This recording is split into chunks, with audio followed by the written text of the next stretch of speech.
enough to read the title, so that's what I'm talking about. Jesse Douglas is one of the first two recipients of the Fields Medal in 1936. He is the only Fields medalist you don't really necessarily know anything about. All the others became famous, their biographies are quite well known. He isn't.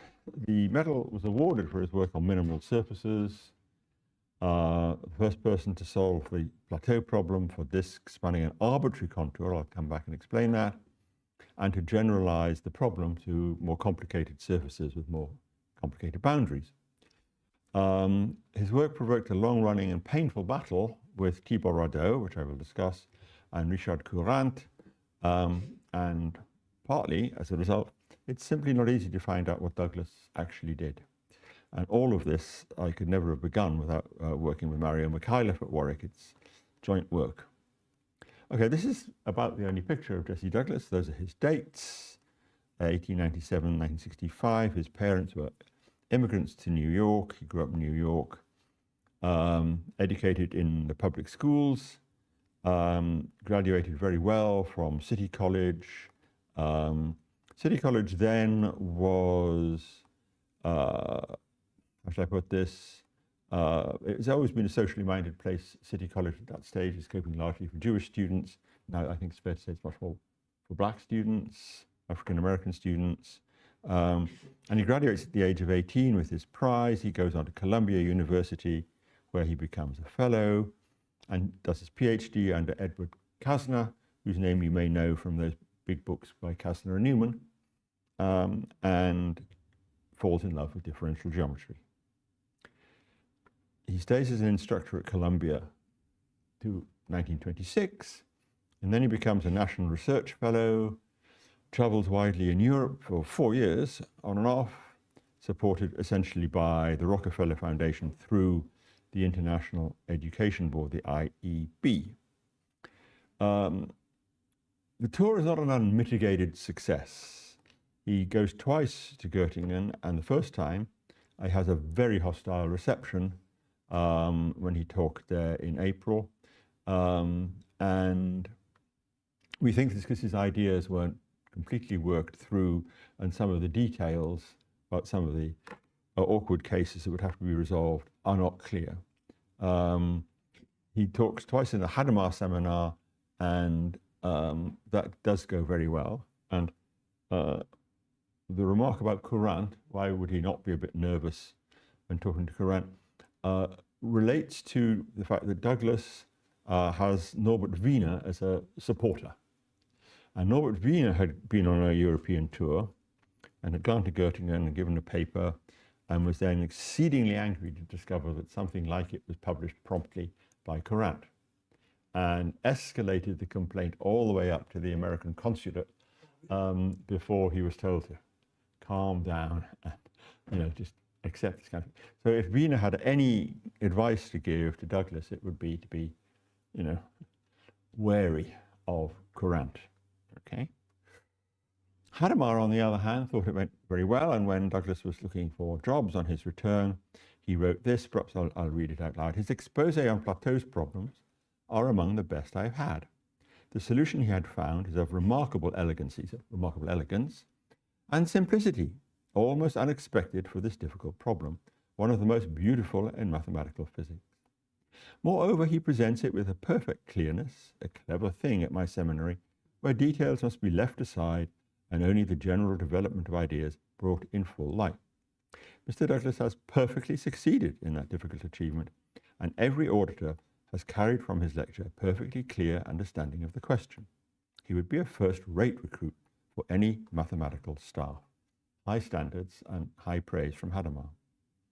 He reports, he gets back after he's published his solution, and of course, I had it up on the screen before, I think, the International Education Board. It's the channel through which Rockefeller money comes. So Veblen is defending the eccentricities of Douglas. And he says, all mathematicians are crazy on some points. and his own, Veblen's own, was a tendency towards radicalism, certainly evidenced in connection with the appointment of Jesse Douglas, these are minutes actually, and his continued reappointment. Veblen tells me that he and Dr. Flexner were responsible for keeping Douglas on a fellowship for a rather long time against the wishes of the other board members in Washington, and that now their judgment was being vindicated. So this is, we told you to back this guy and you didn't listen. We had to fight for him, and actually, hey, it worked. So he gets a job as an assistant professor at MIT, takes leave of absence about as soon as he can, becomes an associate professor, takes leave of absence again to become a research worker at the new Institute for Advanced Study in Princeton, where he stays for a year. He's desperate to get to the Institute for Advanced Study. It's where he thinks he belongs. And in the end, 1938, he resigns from MIT, and Dirk Struik, who was there and knew him, writes about him that Jesse Douglas had his own lifestyle, which did not include coming to class on a regular schedule. So that Phillips, the head of department, who stuck to the Runkler discipline, I'm not quite sure who Runkler was, the discipline of conscientious teaching, had to let him go, to my and others' regret. Okay, Kieser recommends him to Columbia in 1934 with these words. His academic record as a student and a teacher is one of the highest. More interesting, I'll come back to this. His personal appearance is pleasing, his personality virile and wholesome. There is in him none of the narrowness of the mere specialist. On the contrary, he is a man of general culture, notable for its range and fineness. And a few more words of this kind about his European trip. This is the genteel anti-Semitism of the period, right? This is saying, okay, look, he's a Jew, but, he's the okay kind of Jew, right? So that's what the personal appearance and then he's not narrow and all of this stuff is actually coding, okay? Right, the work. So a minimal surface is the generalization one dimension up from a geodesic, right, on a surface.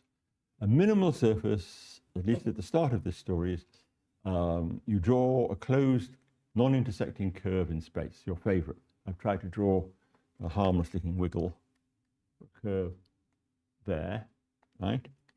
And you want to map the disk onto the interior of that thing, the boundary of the disk onto the curve you've got. And when you've done that, you say that the image of your map spans the surface.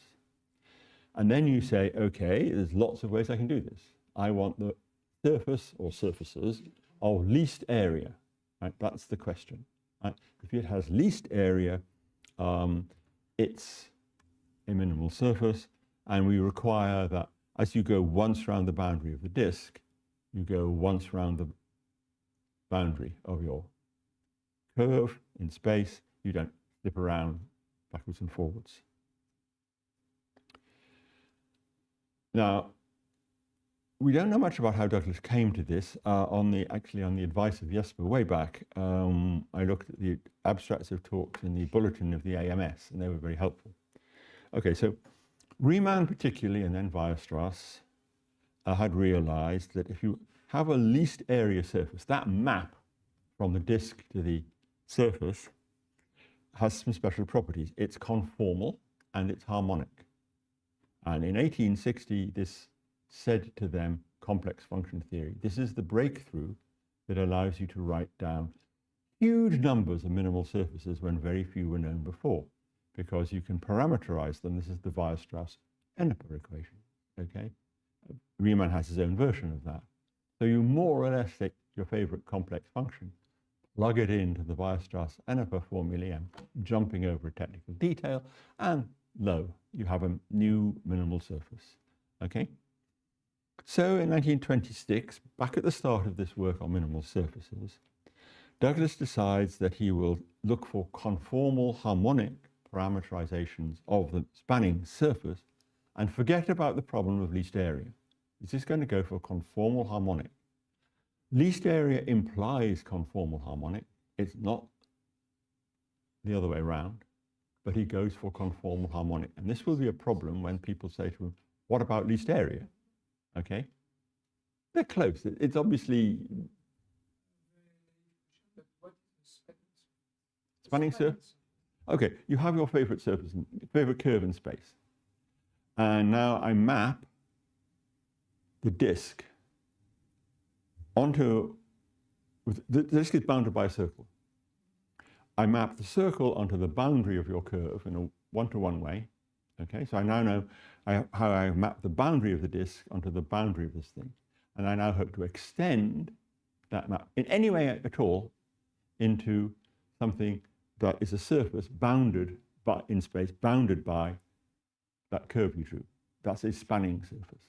It spans the curve you've got. Okay, the disk has a spanning surface, of course. The circle has a spanning surface. Sorry, it's a disk. And you carry that over to this curve in space, right, which may be knotted but doesn't self-intersect. And you look for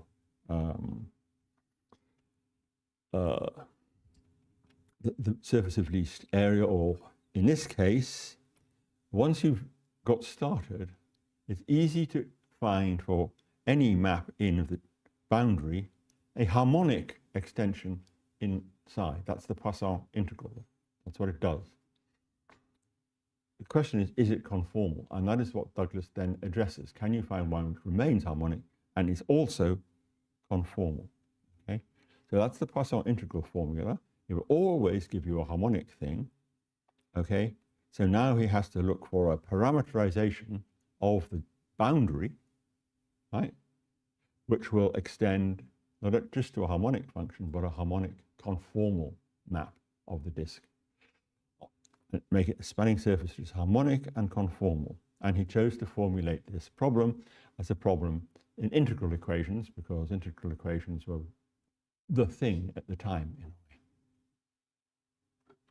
So he starts with a parameterization, and he varies it by varying the boundary of the, mapping the boundary circle of the disk to itself. Think of it as speeding up on this bit and slowing down a bit more on that bit than the uniform parameterization. And that gives him a new parameterization. In this way, he gets lots of parameterizations, and he can wonder whether any of them will yield a harmonic conformal infill. And he notices that the integral equation he gets is in fact an Euler-Lagrange equation of a functional. And I'll give you what that functional is at the end, because otherwise the talk clogs up with things that were partial successes. And I don't know about you, but I don't find looking at double integrals immediately speaks to me, right? And certainly Douglas's doesn't in the end. He doesn't start off with the function he eventually publishes. It's a famous function in the business called the A function. 2 years into the search, he decides in 1928 that Fréchet's theory can be used to exert the existence of a minimizer of his functional in certain cases, although sadly subject to requirements which mean it doesn't apply after all to his problem, but nonetheless, okay? And he doesn't get much further for a bit, but his idea of Fréchet theory seems to have really made him feel that if only he could pull it all together, he would have done something. And he began to drop hints, quite unreasonably actually, that he's about to solve the problem, okay? It's within reach. He writes to Veblen in 1928, I have succeeded in establishing the existence of a solution of my integral equation. I don't want to worry about this equation. Worry about the fact he's excited that he's got a solution to this thing, which does not include any case of plateau problem, because, alas, the kernel of the plateau problem is 0, which makes it irrelevant. But nonetheless, somehow or other, this integral equation formalism is working for him, okay? So he says, my method rests on the observation that the integral equation expresses the vanishing of the Volterra derivative of the functional represented by this double integral. And you can reasonably ask yourself what on earth any of that has to do with area. T and tau are 2 points on the boundary of the boundary circle. Okay, they're getting mapped in by something called phi.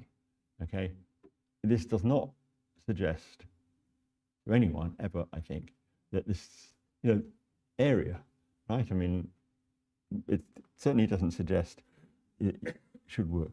Okay, pass to Frachet for a little time. Many of you will know this. Frachet is responsible for introducing, in an axiomatic fashion in 1906, abstract spaces with a concept of limit, which he called L sets, L for limite, to which he adds an idea of separation, the écart, separation of A and B, almost satisfies the rules we recognize for a metric space, except that we have a function of epsilon there where we might expect to see 2 epsilon or something standard like that. Okay, so it's not quite the triangle inequality. And then he can talk about things tending to a limit, and these spaces with this extra property he calls V sets V for voisinage.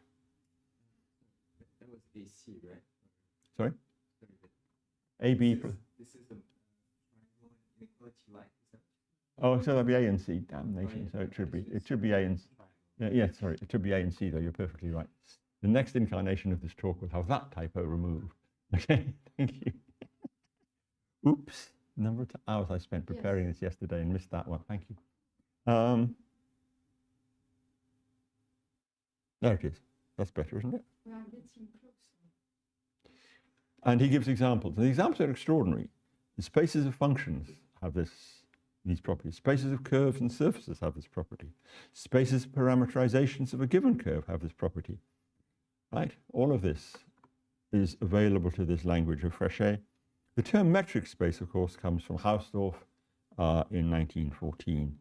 Grundzüge der Mengenlehre.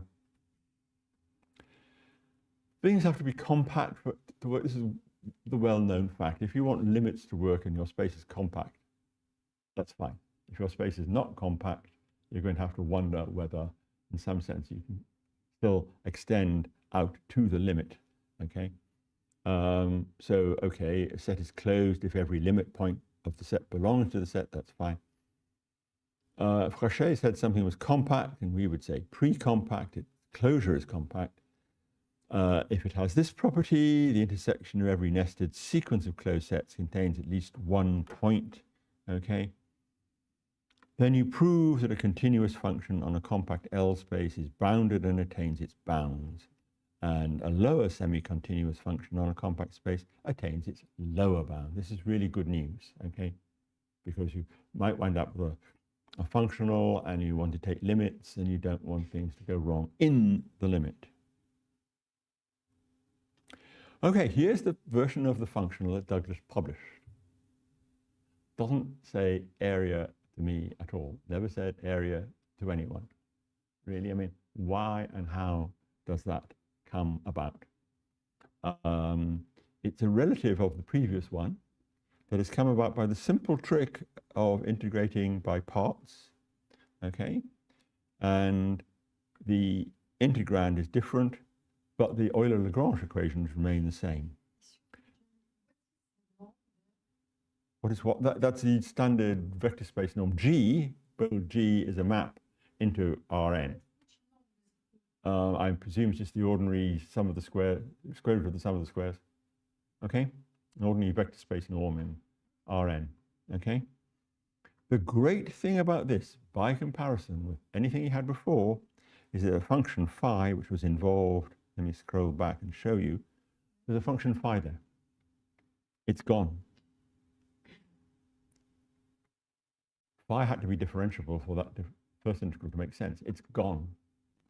You can now deal with continuous things, not necessarily differentiable. Yes, or Rn, yeah. That's why we put it in bold. It's defined directly on the space of parameterizations of your curve in space, right, rather than homomorphisms of the unit circle. And this is the A functional of it. It's bounded below because everything in sight is squared. It extends to improper parameterization. What can go wrong with your parameterization? Well, it can stop for a bit. Too bad. It could jump. The value of, you could just jump from here to here and you'd miss a bit of the boundary curve. But on the other hand, it is lower semi-continuous. So by Frechet theory, we've got convergence, which we don't have famously, we don't have for the Dirichlet integral. And the parameterization need only be continuous. The G, components of G need only be continuous. It's obtained by the simple trick of integrating by parts, and the Euler-Lagrange equations don't change. And the real obstacle here is not that you might, that the parameterization might grind to a halt for a bit. It's not that it might jump for a bit. It's that it might take one value all the way around, except for one point where it takes another value. Right? That's not excluded, but it makes a nonsense of minimal surfaces. Right? But it's not ruled out as a map. Okay. And to get round this, and I don't want to discuss the details, you can it's a Möbius trick. You can take any 3 points and map them to any other 3 points. And in this way, you can get yourself a tractable thing. So I think the next slide is tough. Okay. So this is as hard as it's going to get. You take the space of strictly monotone parameterizations of your curve in space. It's a space of parameterizations. It has the structure of an L space. You compactify it. This means you include these dangerous-looking improper or degenerate representations. It's a very standard story about moduli spaces and things like that as well. You define the A functional on this compactification, and you can extend it a little bit further, but now not to a closed subset. And now you have a trick, the Möbius trick, which involves mapping the circle to itself. This changes the parameterizations, and in a way I'm not attempting to explain. Please don't think I tried to explain it and you missed it. The reasons of comprehensibility, not attempting to explain it, and you wind up with a lower semi-continuous function on all the parameterizations that you have to work with. So he finds the right parameterization of the boundary contour as a solution of an integral equation. The integral equation is the Euler-Lagrange equation of a functional defined on the space of parameterizations. This, I believe, is the first time we have integrals regarded as Euler-Lagrange equations of other things. By Frechet theory, this functional attains its minimum, its Frechet derivative vanishes, and for that parameterization, the harmonic infill is also conformal. Right? That's the thing. After all these short notes and things, he publishes his first big paper on this in the Bulletin of the AMS, I think, 1931. It begins with an account of its A functional.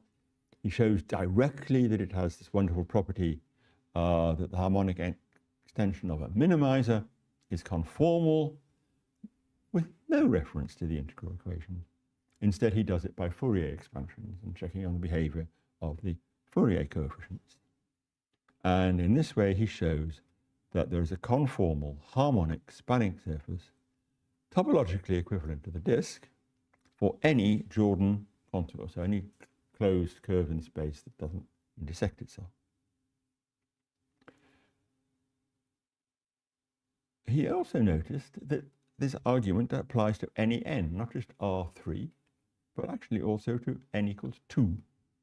And for n equals 2 Jordan curves in the plane, it yields a proof of the Riemann-Osgood-Kara-Teodori theorem that a one-to-one conformal map from a disk to a Jordan domain extends to a homeomorphism of the boundaries. This has never been done in this way before. This is a novel connection to complex function theory. He's the first person to connect the plateau problem to this important result in the theory of conformal maps.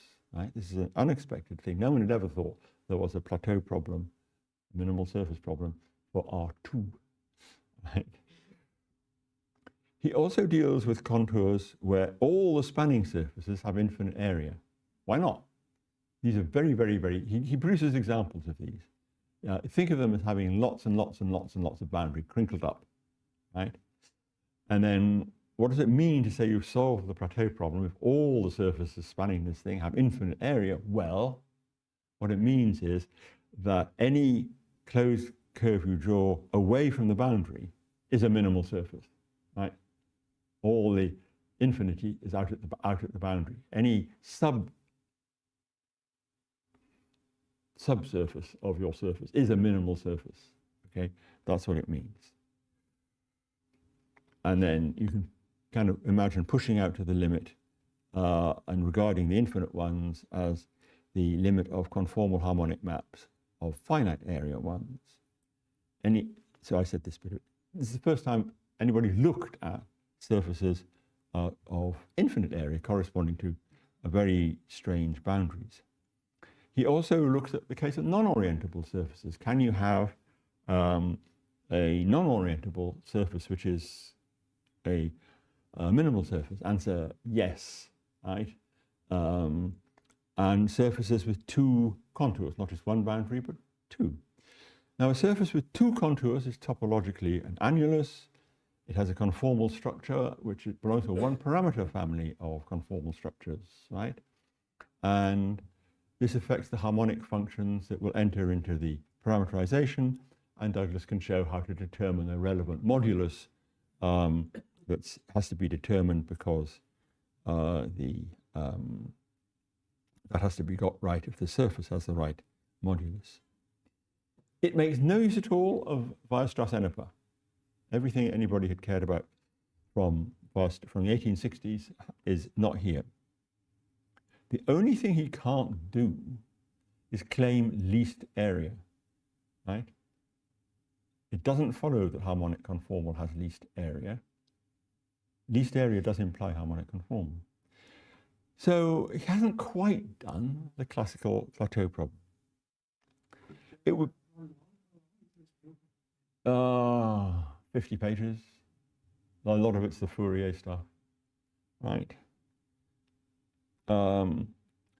It would be all right if you could show that every surface can be conformally parameterized. Then you could show that you have conformal harmonic implies least area. And that's true for a certain class of surfaces. This is the so-called Korn-Lichtenstein theorem, and it works for surfaces immersed in R3. So take your favorite curve again and restrict yourselves to surfaces that don't intersect.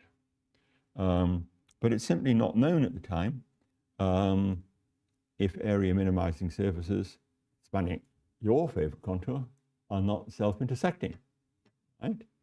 So there's a puzzle, and so exactly how general Douglas's argument is not clear at the time. Enter the opposition, Borrado.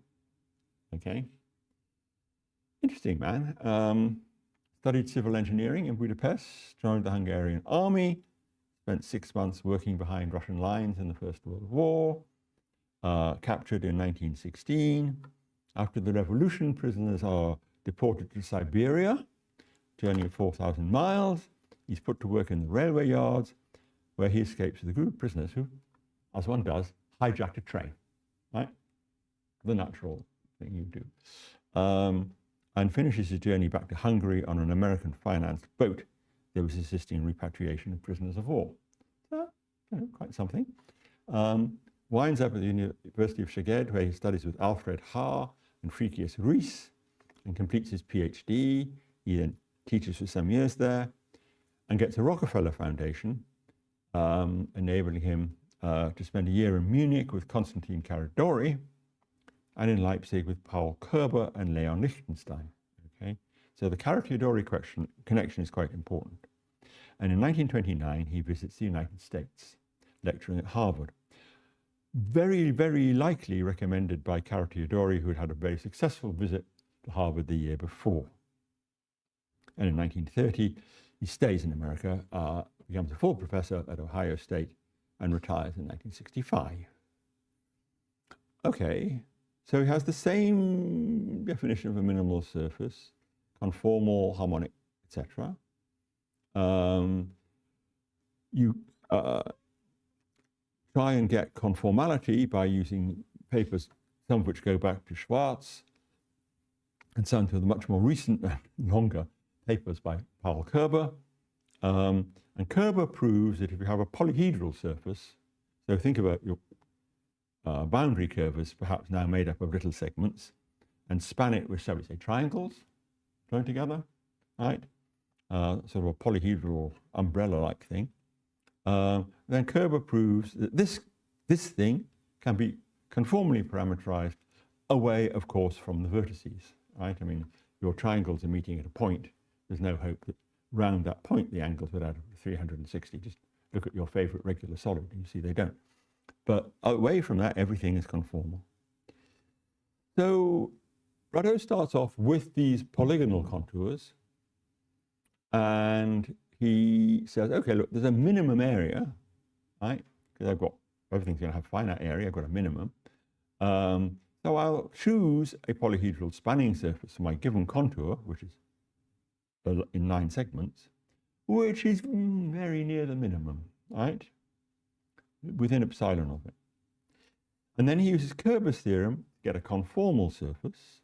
This gives him a new parameterization of the boundary and a new harmonic surface. So now he's got his original polyhedral surface and a new harmonic surface. And the area of that one is less than the area of this one. So now he argues, I won't give you the argument, that as epsilon tends to 0, everything is well. The harmonic aspect and the conformal aspect come together in the limit, and you get a harmonic conformal spanning surface. And it also proved that if you have a polyhedral surface spanning a polyhedral contour, which is an approximation to your favorite contour, which had better by now be rectifiable, then you can push the polyhedral surface out to the boundary of your polyhedral contour, right? The spanning curve, the curve that is to be spanned, and you can carry your conformal harmonic spanning surface of the polyhedral thing out to the boundary. This is work, right? It's not particularly obvious, and it means that he has solved the plateau problem for rectifiable contours. Recall that Douglas, at about the same time, had solved it for any contour at all. Radeau has solved it for rectifiable contours. But it's very clever, and it's rather more intuitive, right? I mean, you might think of something like this yourself, in a way. I mean, what do we know about polyhedral things? What do we know about curves that are made up of little line segments? Surely, to goodness, we know quite a bit about them, right? Surely we can span them. Surely we can work with them. And now we have a limiting argument to quite a large class of boundary curves. And that's what he shows works, right? It's nice. It's got an intuitive quality to it. Douglas's A functional, no intuitive quality at all, right? When does Radeau first hear of Douglas? We can't be sure. Probably when he was in Harvard, and I suspect from Birkhoff, because Birkhoff Sr. was a fan of Douglas. And he probably, when Radeau gave a talk, and I'm about to discuss that, said, one of our American chaps, by the way, they don't say chaps, do they? One of our American guys has done something like that. And done stuff for, and Radeau replies, well, yeah, but I can do the minimum area problem. That's what I've done. I've done the minimum area problem. Douglas replies, when he hears about this, I can do that too. He says, I'll get around to it, believe me. He never does, right? He has to fall back on some of the big theorems that Radeau fell back on. Kerber's uniformization theorem, the idea that you can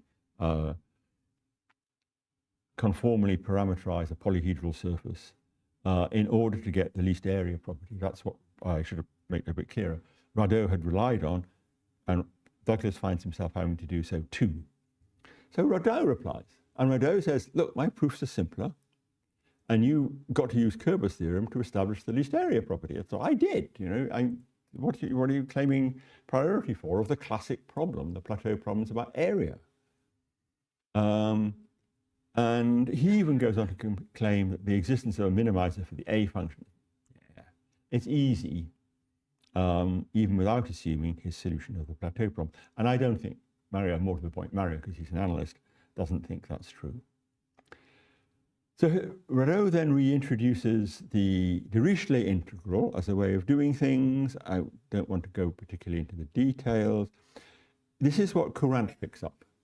When Courant comes to the States for good in 1936, this is what he wants to run with. It generalizes much better, and it's the end of the A function. Everybody gravitates now to this way of doing things, not just actually because it's actually more elegant and more easy to generalize, but actually for other reasons, which I'll come to in a minute. Anyway, back to 1931, Douglas is still smarting about the attack from Radeau. He reworks his result using the Kerber theorem. He claims now that the Kerber theorem and the plateau theorem are equally difficult, right? So what Radeau had done was simply to make the plateau problem a corollary of Kerber, right? And we think that's rather unfair the other way around. Okay, they definitely are feuding. Okay, the Fields Medal, the fun bit of the talk, in a way. This is Douglas's Fields Medal. I don't know if you can actually read the writing on the rim, which his son let us handle and photograph. Behind the scenes, what's going on? Remember, Douglas had traveled to Europe. He had painful memories of going to Göttingen. However, in 1931, when the paper's out, he gets a very positive letter from Courant on the new published version. Hermann Weil, when he gives lectures in Göttingen, includes Douglas's results in one of his lecture courses. What we don't know, and I've tried quite hard to find out, is why the Fields Medal Committee chose Douglas and not Radeau. Okay, we can't find anything. I don't think it's important that Douglas is just under 40 and Radeau is just over, but you know, it's the first time this thing has ever come out. But the IMU has no records of these discussions, and there's nothing in the biography of Cara Theodori to suggest that he has anything to say about it. So we're stumped on that. So Cara Theodori gets to give the speech at which they present, which leads up to Élie Carton presenting the medal. So Cara Theodori praises Douglas for his originality. His methods make much less use of existing theory, and so were of greater significance. And then sketches what was done, which is essentially Radeau, not Douglas, right? Yeah. And notice at the end that Douglas had solved the plateau problem by looking at this harmonic surface, among the harmonic spanning surfaces for a conformal one. But what he actually talks about, insofar as he talks mathematics, is Radeau. He then does remark that Douglas had solved the plateau problem even for surfaces of infinite area, fine, only to kind of withdraw the praise in a way or modify it, because he says this, of course, isn't a plateau problem, right? Because plateau problems are about minimum area, and these have all got infinite area, so it doesn't really make sense. And he doesn't mention the Riemann-Osgood-Cara Theodori theorem, which actually, you know, realizing that this minimal surface theory applies when n is equal to 2 is a very nice idea, but it didn't get mentioned. Okay, it then turns to Élie Carton's time to present the first two medals. One goes to Lars Alfors, and one goes, this is what it says in the ICM. I'll read it in English. I regret that Mr. Douglas, being fatigued, was not able to come and receive the medal himself, for which he was entitled.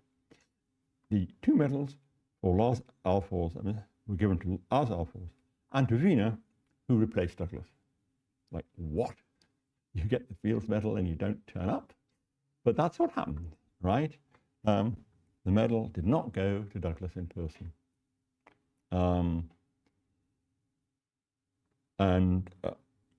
Thanks to Jesper, we got in touch with Johansson at Oslo, and he sent us this statement about what did take place, because there's some people have strange stories about what took place from their memory. The Austin Poston, if I haven't pronounced it too badly, of the day says, well, it went to our Falls and it went to Douglas, and Vina acted as a substitute for Douglas. Okay, so Vina, Douglas's friend, goes and collects it. I can't imagine what he said to Douglas afterwards, but there we are. Douglas continues to work on this. Okay, you don't have one boundary curve now. Give yourself, I don't know, 27 curves in space. And give yourself, with a bit of luck, a suitable genus for the spanning surface. I don't know, 104. At least you want to do it in general, right? And can you do this, right? Can you find a surface of a given topological type with those boundary curves, and which is amongst those surfaces of minimal area? That's the question. There's no Teichmuller theory, which is what people use now. So he has to use theta functions, handle the moduli questions, because now you've got a moduli space of some size, right? And we reckon that no one has ever really worked through these to be sure how accurate they are. But he does have a program for tackling this, at least. And he does raise the problem in this complexity, and he's the first person to do that. There are different methods today. Okay, how are we doing? Oh, lovely. Okay, after 1936, Douglas seems to have had a nervous breakdown. And Veblen writes to Flexner to say that Douglas had been a member of the mathematics department at MIT, but a couple of years ago he had to stop work because of a nervous breakdown. Since then, he's been on leave of absence, recuperating at his home in Brooklyn. I was therefore much pleased to see him returning in a good state of health. He visits Institute for Advanced Study again. He really is desperate to go there, but by this time there are emigres, being the Nazis, people like Fubini, and Veblen's calculation is really that they get priority, right, over some of the Americans. Birkhoff writes to Hildebrand to say that Douglas seems to be completely recovered. Start of the war, as far as the Americans are concerned, Douglas is a Guggenheim Fellow at Columbia on a research project to do with gas masks, and hopes to be hired permanently at Columbia. And Marston Morse writes on his behalf, praising the great talents of Douglas as a teacher. No good, no luck. Douglas moves to Brooklyn College. He teaches there until 1946. He gets a Distinguished Service Award from Brooklyn College. He gets the Bochet Prize from the American Mathematical Society. Two of the papers on the plateau problem and another one on the what's called the inverse problem of the calculus of variations. Personal life is not a great success. He marries in 1940, they divorce in 1950, and their child is the one we know. Jesse, who Douglas married, is killed in a road accident in 1957. He is elected a fellow. Douglas is elected a fellow of the National Academy of Sciences. But what he was doing from 1946 to 1950, we cannot find out. Okay, I don't know how. Oh gosh, what was her name? The woman who wrote the book about Nash has an extensive account of the mental institution where Nash was. I tried to get my American historian friends to help me with finding out where Douglas was and what treatment he would have had, and I can't. Failed. Anyway, it's a blank. In 1951, he's lecturing in general studies in Columbia and lecturing in mathematics at Columbia for a couple of years. He teaches at the Jewish Yeshiva for a couple of years, including a course on modern algebra. He switched his attention to group theory. And in 1955, Garrison remembers that in this period, 46 to 51, Douglas did not have a university or college position. Dr. Douglas, not Professor Douglas. He finally goes back to City College, where he began. First time there's an attempt to get him promoted, even there, right? It's a valuable institution, but not perhaps an elite one. It failed, and Morse writes to say, finally, I'm very pleased to hear that you had recommended Jesse Douglas for the chair that Emil Post had formerly held. I am disappointed, however, that the General Faculty Committee has not approved of your recommendation. The outside world will do more wondering of why the General Committee does not do this, than it will wonder why Douglas has not received a full professorship at Columbia. It would seem to many of those outside that this is an indication of a cultural retardation or even hostility. People seem to have liked him, right? A man of few words and a dislike of saying the obvious. The DSB entry on him, Dictionary of Scientific Biography entry, is written by a man called Norman Schauberger. I met him. He said Douglas could be a good teacher when he chose and liked to get up late, so he often taught the elementary assigned classes because they were held in the evening, right? So presumably he'd managed to get up by then, right? He harbored dislikes of people. He harbored a dislike of Radeau and Courant to the end of his life, and also of Ritt, okay? Joseph Fell's Ritt, Here He Lies, who did not win the Bochet Prize, was Douglas's mean-spirited couplet. I love this one. He was asked by a student what he had to do to get better grades, and replied, get better parents. You can't do that now. Anyway, on the other hand, when students went to the head of the maths department at City College to complain about one of their teachers, they were assured that whatever the man's failings were as an instructor, it's not Emil Post, by the way, he was a distinguished mathematician with a fine research record, and it was a privilege to be taught by him. And the students weren't impressed. They said, we don't want someone like that. They said, we want a real mathematician, someone like Douglas. Isn't that nice? He takes sick leave in September 1965, dies of a heart attack in hospital a bit later. And the question emerges as to who should write his obituary for the National Academy of Sciences. Dryden asks Courant. Courant declines, no surprise there. Suggests these people, Levy, Friedrichs, Maury, they decline. The new secretary writes again to Courant, says, oh, well, okay, fine, I'll try and do something, but said he couldn't promise, and doesn't do anything. And there isn't, in fact, an entry. Eilenberg went on record saying, absolutely amazed that Courant could even be asked, let alone that he would accept, right? And this is the picture, the new picture we got from Jesse Douglas's son. It's the only other picture I know of Douglas. Thank you for your attention.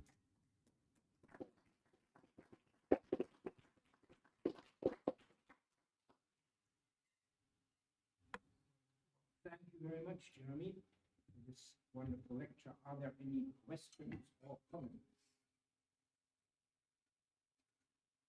Oh, there is this back, Sorry, so that turn they're the not wrong through way. the same one. 1, 2, 3.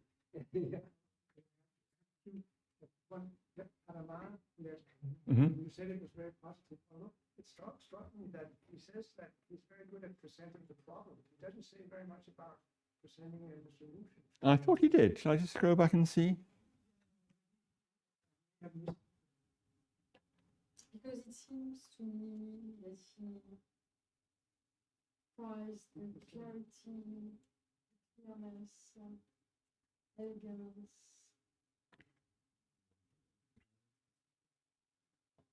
The solution he has found is of remarkable elegance, okay, and simplicity. Right. Okay, that's Why?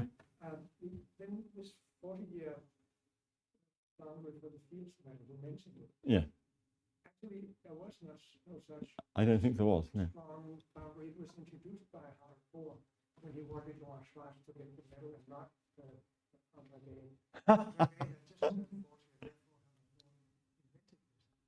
Oh, right. That's very nice. I will credit you with that one and use it. That's very nice. I didn't think this was the defining moment, no, but I didn't know there was such a clear. Wonderful.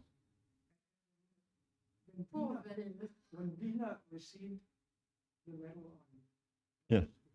he received the medal. No, this is the first time they're presented. Oh, it was the first medal. Yeah. John? Sorry. Just a quick comment that I know someone who was a student of Douglas Mhm. in the early 60s at City College, and everything that you said about it is true about in Martin's Right, good. reminiscences, but Martin found him to be a remarkable teacher. Good. It's reassuring, yes. Yeah. From what I gathered, it seemed to me, I mean, you called Haddo's work more intuitive, Mhm. but in fact, it seemed to me that he was more geometrical, Yes. or at least it had a geometrical interpretation of the method, whereas it seems to me that what you have presented of Douglas was very analytical and not at all imbued with geometrical interpretation.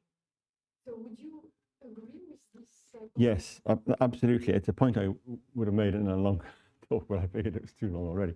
No, absolutely, that's correct. And I think one of the reasons that Cartiadori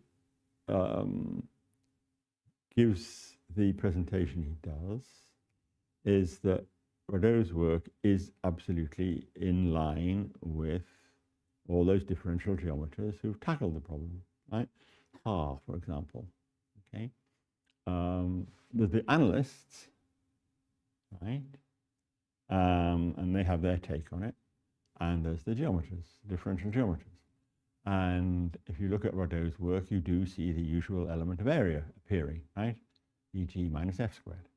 And I think that Cartiadori thought that somehow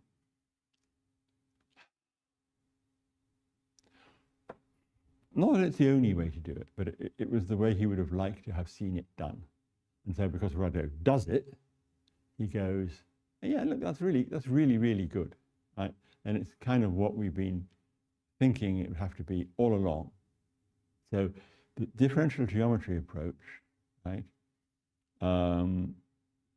is what Radeau presents and what Cartiadori identifies with, along with, I think, a personal identification with Radeau. He knows him, right? He thinks he's very good.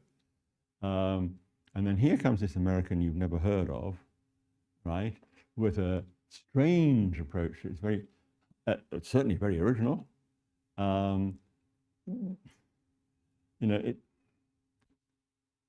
look, these are all excellent mathematicians, so they're never going to say you can't do it that way or anything like that. But it's not, I think, Cartiadori's preference, right?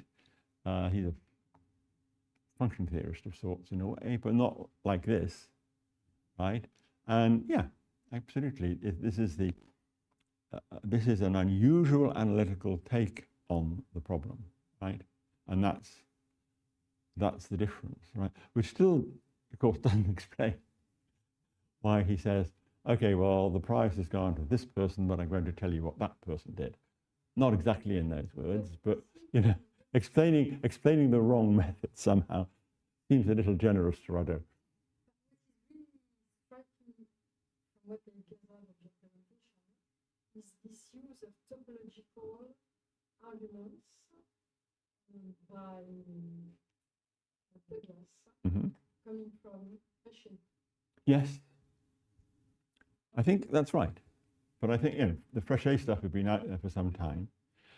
And the Dirichlet integral approach was known to have this problem with limits. That's one of the things that Courant gets around. He somehow breaks the problem into two stages and works with that, and that works, it turns out. Don't ask me for details.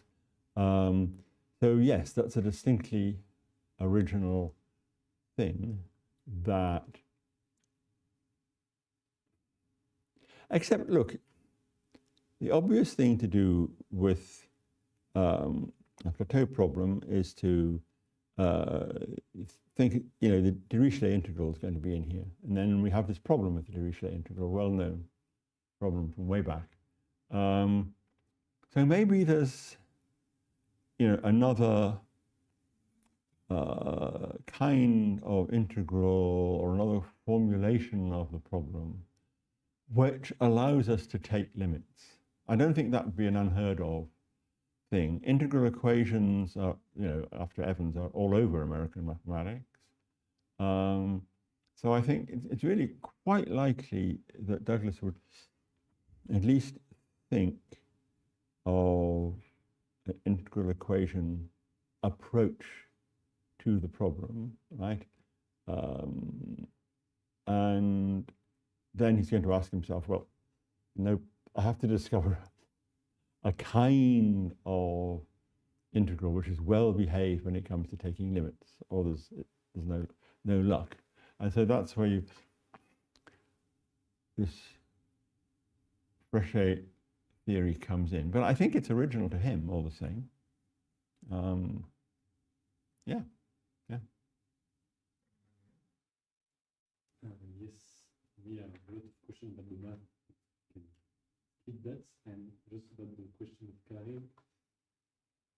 But we have no difference between the result by Rado and the one by Douglas. One is not a constructive result, and the one is a result of existence. Mm-hmm. One constructs the surfaces, and the other one just proves that the surface exists. Yeah. Not something like that. And so inside of the method, the one by Douglas is less geometrical, but give the construction. It's not the case of Rado. If I understand what you're saying, I think that I'm not sure I do, in fact. I mean,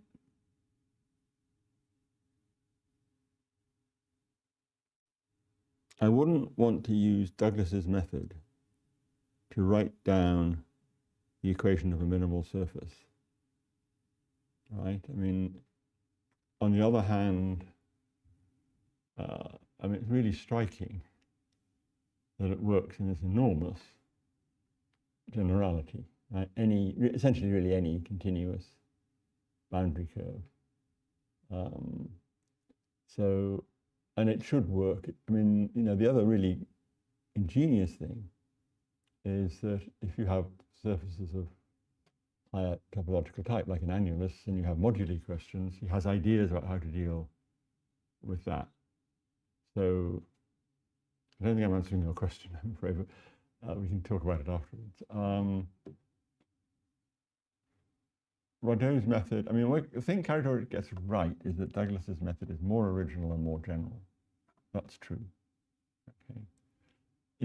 When it comes to sketching what it is, he sketches somebody else's, but that's how it goes.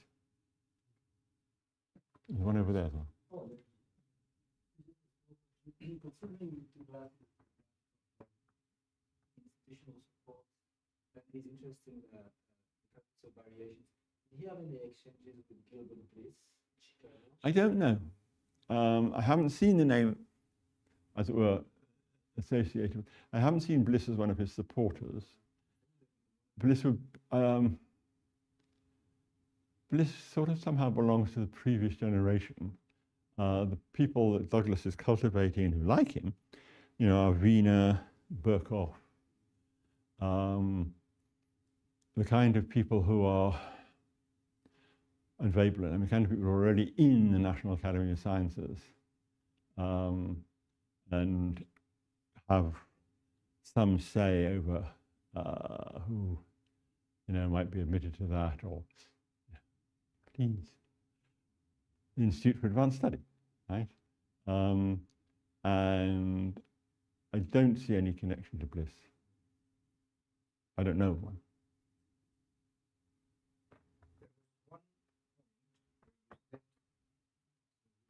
Douglas, but you see the Teichmuller space was not there yet.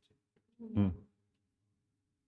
So, inverse question, is there any, how far, or has anybody looked at have you or anybody else looked at how far Douglas in his work goes towards constructing modular spaces?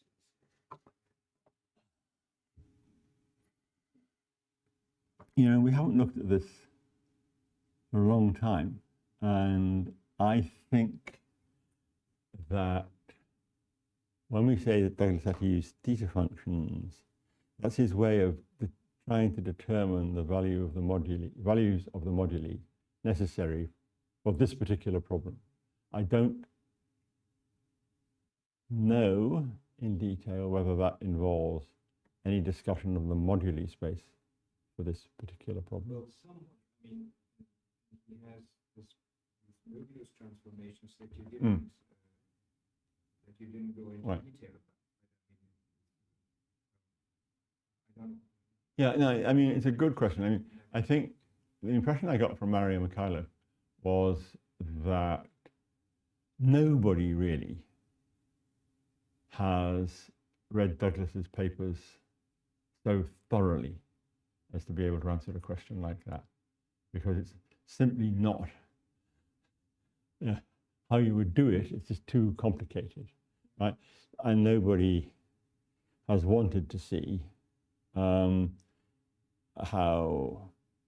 it really works. Do you know about exchange between Douglas and Alfors after the war? After the war, after 45? No, I don't suppose there was. I mean, Douglas at this stage has become some kind of an enthusiast for finite groups, right? He's not doing this at all. And I asked some group theorists about that, and they said, yeah, sure, but not which is why I think he may well have had electroconvulsive therapy, right, which may not have done his mathematical mind any good. Pure, total speculation, right? But at all events, what he is working on after the war is finite group theory, and he gets quite protective of his own work about that, and some unpleasant dispute with the student. But he won't go to Alfors now. Any other questions? Yes, Yes. I know that. Sorry.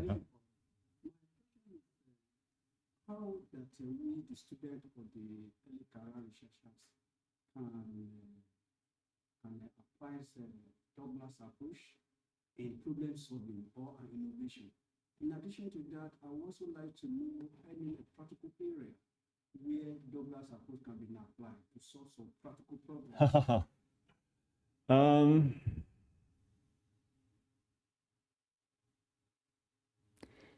I'll take the latter question only.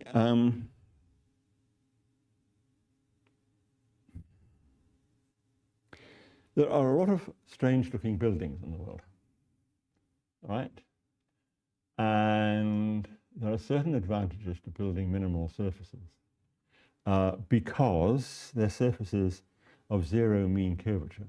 So if you imagine a saddle-shaped surface here, going up here, and the legs go down there, right? Then every time the surface tries to move upwards, this bit pulls it down. And every time it wants to go, you think it might be a surface of smaller area down here, pulled back up. So they have a certain amount of built-in structural stability, right? Which might make them good for architects. And I have in mind writing round to one or two architectural firms and seeing if this idea is what they really use. But my impression from the literature I've read is that actually there are other concepts in differential geometry that you really want if you're building a building and that is structurally stable, has other properties you want your building to have. So I would think that at least in an area where you might think, oh look, these very attractive surfaces might be turning up. I don't think they are, and the ones that look a bit like minimal surfaces, the cooling towers, are hyperboloids of one sheet, not a minimal surface, but very good because you can have long concrete rods going all the way around. I don't know. I mean, there might be, but I don't I simply don't know. It's a lovely question, thank you. But I don't know of a way of a group of people who would routinely apply Douglas's ideas. More generally, minimal surfaces. What did I say? I mean,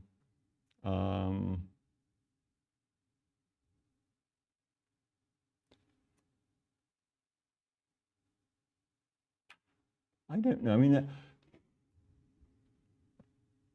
they crop up in funny places. They crop up in theoretical physics in all sorts of funny ways.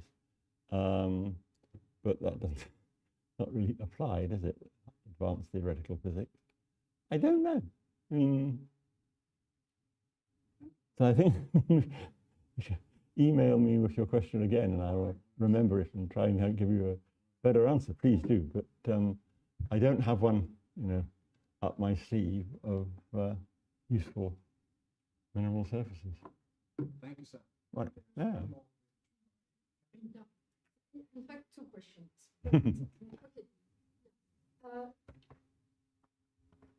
The first question is about the anti-Semitic background, the possible anti-Semitic background of this whole story.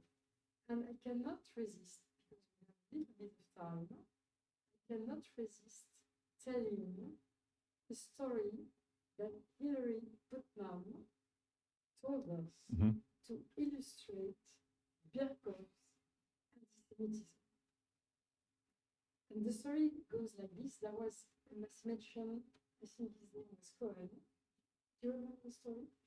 Who applied for a position in a place in New York and did not get the position. And Birkhoff, furious, calls this person and says, you didn't take him because he was a Jew. But who do you think you are? Harvard? Yes. We're still Yale, but yes, at the time. We're still Yale at the time. Nathan Jacobson would go around saying he was the only Jew in Yale, which was a pretty serious indictment. So you have touched upon this issue, but without really... So probably it's very difficult to analyze this background, but do you think there is more than what you have said on this point? Oh, in general, certainly.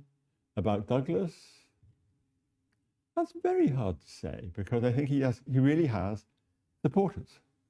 Birkhoff, Veblen, No, but Wiener. More saying, how come that you didn't take him for this position? I mean, you have... Look, I honestly don't know. I can read Morse's letter saying, essentially, you must have rejected Douglas for some anti-Semitic reason because, he's extraordinarily well qualified. I can read it that way. But, it's... No, what I'm saying is that some people, I'm not saying that Morse means this, but what I'm simply saying is that Morse cannot understand. And so there is something that seems to play out that is not simply qualification. I think that's true, but I mean, I don't know who got the job. I don't know why they got the job. People, I'm trying not to sound like an apologist for the wrong side, but Douglas applies for a job, and you go, wait a minute, this is a person with serious mental problems who probably will not give 9 o'clock in the morning lectures. We are not a high-powered research institute, and anyway, he's not doing high-powered research. What actually is he doing? Modest group theory. It's not. You ask around, it's not impressive, right? That Douglas, the Douglas of whatever date it was, 1956. It's not obvious that anybody would hire him, right? I mean, big institutions, some other stuff from Eilenberg didn't make it into this talk. I'm saying, look, there's some incredibly talented people we hired at Columbia. Now we're full after the war. There just aren't jobs, right? Immediately after the war, universities expanded and they took back mathematicians from the war effort, and they took some extraordinarily good people. I mean, really good. Douglas, is he in that caliber anymore? Maybe not. So this is not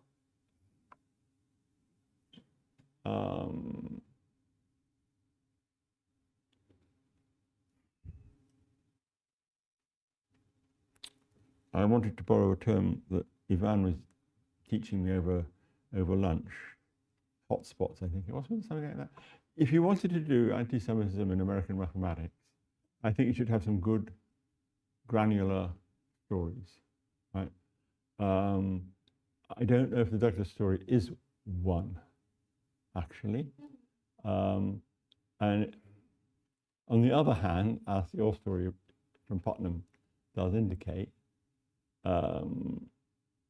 there is no question that the Ivy League universities were, to varying degrees, anti-Semitic. Absolutely not.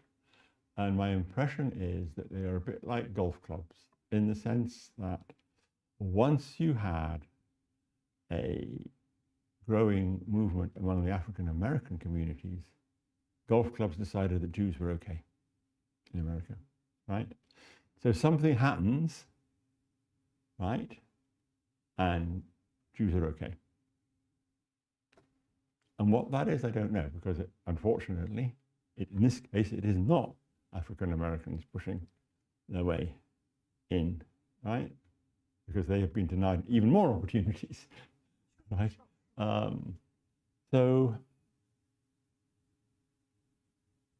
I mean, it's extraordinarily complicated, right? And especially, as we all know, for decades and decades before the awful decade, the situation of German Jews is extremely complicated to describe, really, and we know a lot about it, right?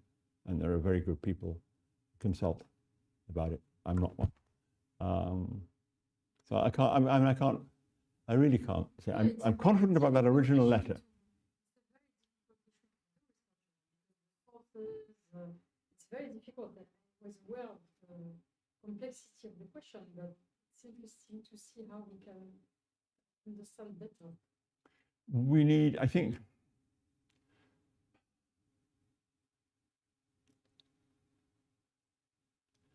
we need many more sources than at least I know.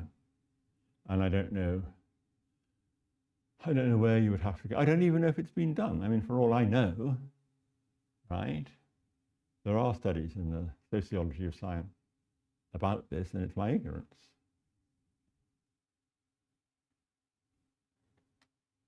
Any other questions? I had a second Oh, question, very simple one. Who was on the fields committee? The field to award the medal? Yeah. I don't know. Very simple answer. No, but Is there probably, I don't know. Standing here, if I knew I'd forgotten. Yes, and mathematics under the integral sign or whatever it is. Yes. Yeah. My computer, I could. So, and I do not know, standing here, So who else was. You're quite right, it isn't it? And I think it's even in the Congress. It would be interesting to read this against the background. I have a feeling Burkhoff is one of them, but I'm not sure.